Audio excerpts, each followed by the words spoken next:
morning, class. How are you today? Okay, so I'm fine also. So, let me introduce myself first. I am Ms. Jamaica Alvarez, your social cultural anthropology teacher. So, before we formally start our discussion today or our topic today, let's take our prayer first. So, Ms. Moreno, can you lead the prayer? Okay, stand up. So, our Father in heaven, hallowed be your name. Your kingdom come, your will be done on earth as it is in heaven. Give us this day our daily bread. Forgive us our sins as we forgive those who sin against us. And not bring us to the test, but deliver us from evil. Amen. Okay, sit down everybody. So let's check your attendance first. So when I call your name, say present. Okay. Mahinay Justin. Moreno Beverly. How Patrick. Dilapi Sakir. Okay. So, okay class, before we formally start our discussion today or before we proceed to our topic, I will just show you a short video presentation related to our topic. So, please listen and watch carefully. The kinship system for Aboriginal and Torres Strait Islander peoples is significantly different to how most Australians view their own families and their relationships to each other. Aboriginal and Torres Strait Islander kinship is more than a social hierarchy, it goes back to belonging and connection to the land. It's this connection to country that defines identity and brings families together.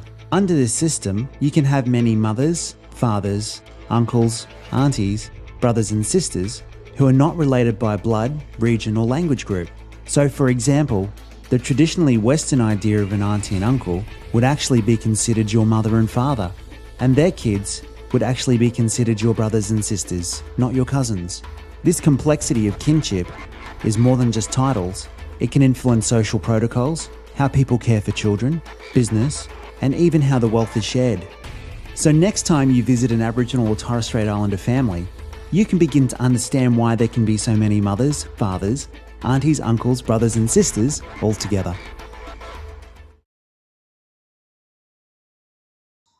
Okay class, based on the video that you've seen, what do you think will be our topic for today? Okay, Ms. Marina, do you have any idea? Okay, thank you. So our topic for today is all about kinship. So any idea what is kinship? Okay, Ms. Mahinay. Yes, thank you. Sit down. So kinship is considered as a lifeblood or the social building blocks of the people. Or kinship is defined as a network in which people are related to one another through blood, marriage, or etc. So in other words, kinship is a social relationship that connects or ties people. So kinship can be created in three ways.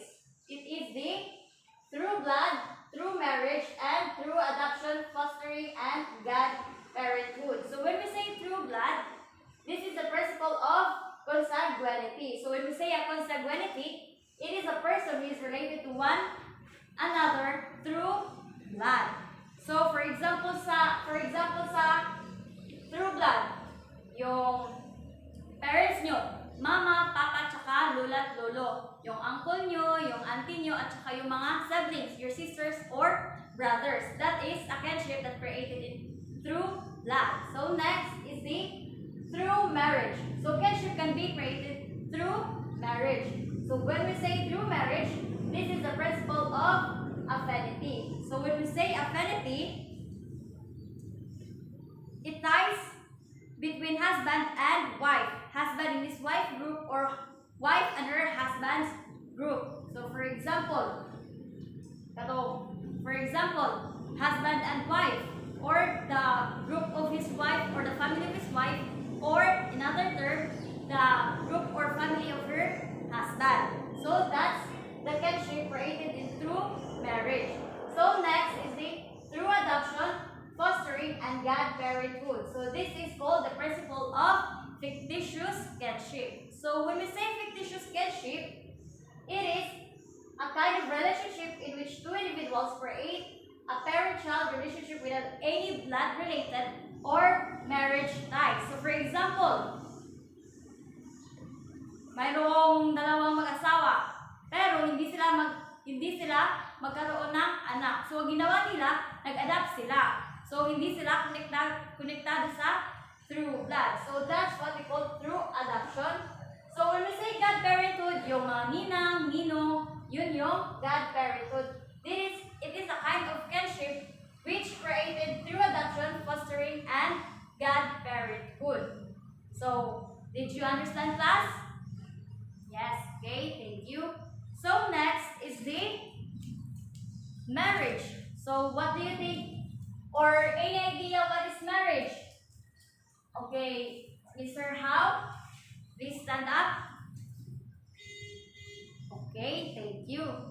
So, marriage is defined as basically a sexual union between man and woman such that children born to woman are considered the legitimate offspring of both parents. So, in other words, marriage is a sexual union which creates new social relationships, rights, obligations, spouses, and their kin, establish the rights and status of children when they are born. So that is marriage, an intimate relationship between man and woman. So we have the forms of marriage. First is the monogamy. So when we say monogamy, it is a marriage which involves usually a man and a woman, or a one-to-one marriage. In other words, one woman and one man. So that's what we call monogamy.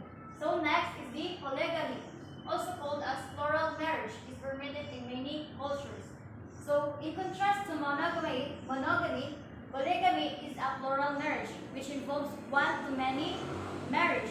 For example, isang lalaki, makakapag-asawa siya ng maraming babae. So in contrast din naman sa mga babae, ang babae makakapag-asawa siya ng maraming lalaki. So that's what we call polygamy. So there are two types of polygamy. Polyandry is a one woman married to more than one male at a time. So dito naman sa polyandry, ang isang babae ay makakapag-asawa siya ng maraming lalaki. So that's what we call polyandry. Yung isa naman ay ang polygyny. So when we say polygyny, refers to one male marrying more than one at a time. Or yung lalaki ay makakapag-asawa siya ng maraming babae. So that's what we call polygyny. So polyandry, or the most polyandrous marriage, is what we call the fraternal polyandry. So refers to two or more brothers taking one woman as their wife. So next forms of marriage is the wife inheritance or levirate marriage. So any idea? Okay, Miss Mahinay, do you have an idea? Okay, thank you. Sit down. So when we say wife inheritance or levirate marriage, refers to a man entitled to marry his deceased brothers or close relatives' wife. So from the word wife inheritance, so halimbawa, mamamatay yung lalaki. Yung asawa niya ay may papasa niya dun sa kapatid ng lalaki or mga relative ng lalaki. So that's what we call levirate marriage or wife inheritance. So next is the sororate marriage. So kabaliktaran ito ng wife inheritance or levirate marriage. Dito sa sororate marriage, refers to a man entitled to marry the sister or close relative of his deceased wife. So kung mamamatay yung babaeng asawa or asawang babae, yung asawang lalaki ay maasawa niya yung kapatid or ang relative ng kanyang namatay na asawa. So that's what we call sororate marriage. So last form of marriage is the child marriage or arranged marriage. So when we say child marriage, it's physically, mentally immature young girl given in marriage, usually to older man. From the word itself, child. So it is very immature, or a young girl married or being married to an older man. So that's what we call child marriage. So we have here next the rules of marriage, the endogamy and exogamy. So who can differentiate the two rules of marriage?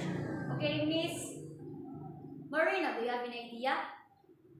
Okay, thank you. So endogamy is a marriage rule which requires that people marry with their own social group. So for example, with their own social group, it is dapat magkatulad na nationality, religion, race, community, or social class. It refers to endogamy. Dapat magpapakasal sila sa kaparehong tribo or religion nila. So that's what we call endogamy. So, in contrast naman sa exogamy, requires that people marry outside a group to which they belong. So, dito naman sa exogamy, they prohibited marrying the same blood or the same tribe. Dapat magpapakasal sila sa hindi nila katribo or hindi nila kaparehas. So, yun yung kaibahan ng endogamy and exogamy. So, we have here next the marriage payments. So, first, the bride service. So, it is the labor service provided for the parents of the bride or the would-be wife by the bridegroom or the would-be husband. So, in other term, so, bago ikakasal yung lalaki at babae, di ba may pamamanikan na nagaganap. So, that's what we call bride service. So, next is the bride price. O, any idea, Miss Maninay? Okay, thank you. So, bride's price is marriage payment made to the bride and ordered group in terms of money and material gifts by the bridegroom. So, yung mga binibigay ng mga gamit or pera sa kanyang bride. So, parehas na po ito or it is the same as the word dowry. So, dowry refers to marriage gifts made to the bridegroom, usually with the bride or her family. So, di ba sa pamamanikan, di ba may mga ibinibigay yung groom sa babae? For example, mga hayop or mga gamit ba bago sila ikasal. So, that's what we call bride price or dowry. Okay? Did you understand? Did you get my point? Okay. Very good. So, next is the family. So, any idea what family is? Okay, Mr. Hal, do you have any idea? Okay, thank you. So, when we say family, it is an intimate kin-based group that consists at least a parent, child, nucleus. So, in other words, it only involves a wife, husband, and their children. So, that's what we call family. So, we have types of family. First is the nuclear family. So, who has an idea about nuclear family? Mr. De La Pisa? Okay, thank you. So, when we say nuclear family, is a dominant form of family in today's modern society, consists of husband, wife, and their child or children. So, in other words, it only involves wife, husband, and their children. So, that's what we call nuclear family. So, in contrast naman sa extended family, when we say extended family, is a family in much small scale. Traditional societies may constitute a husband, his wife or wives, children, or wives of the children of his sons. So in other words, dito na na-involve yung apo, mga anak, lola, nanay, tsaka tatay. So that's what we call extended family. So sa isang pamilya, dapat may socialization na nagaganap. So when we say socialization is the most important psychosocial function of the family.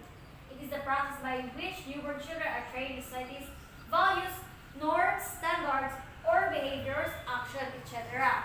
So, socialization is essential to the personality, emotional, social, and intellectual development of the children. So, without proper socialization, children would end up being mere biological beings or they would develop anti-societal attitudes or behaviors. Kung napapariwara yung mga anak, nagiging rebelde sila sa kanilang mga parents, mga ama at ina kasi kulang sila sa atensyon. Wala silang quality time or family bonding. Dapat sa isang pamilya may socialization na nagaganap. So, naintindihan niyo lahat ng sinabi ko dito sa harap? Okay, thank you. Since you understand it very well, we will going to have an activity. So first, I will going to group you into 3 groups. Okay, at the count of 3, go to your groups. 1, 2, 3. Okay, settle down. So for your activity, you will be going to make a 3 to 5 minute skit about kinship. So group 1, you will be going to assign the kinship that is created through love. So group 2, you're assigned at the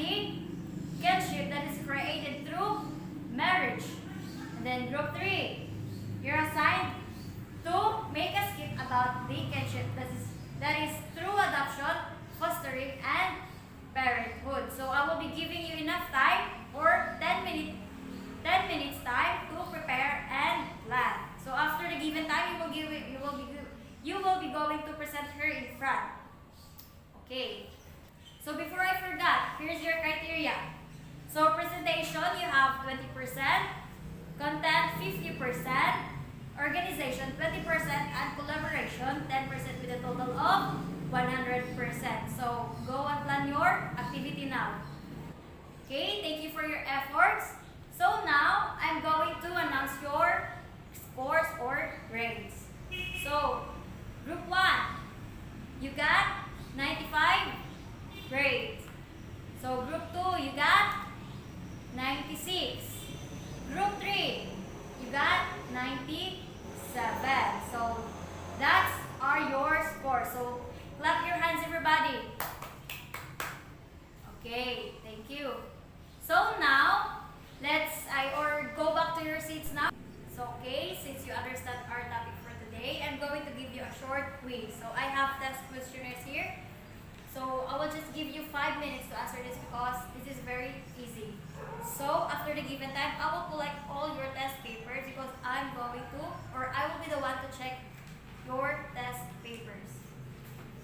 So okay, at the count of 5, please pass your test papers. 1, 2, 3, 4, 5. Okay? So, before we end our class today, please get your assignment notebook because I'm just going to read your assignments because I forget to bring a chalk. Okay. Number 1, search for the following. Gender. Number 2, ethnicity. Number 3, race. Okay, did you get? Yeah, okay, thank you. So, okay class, that's all for today. Thank you for your listening. God bless and goodbye.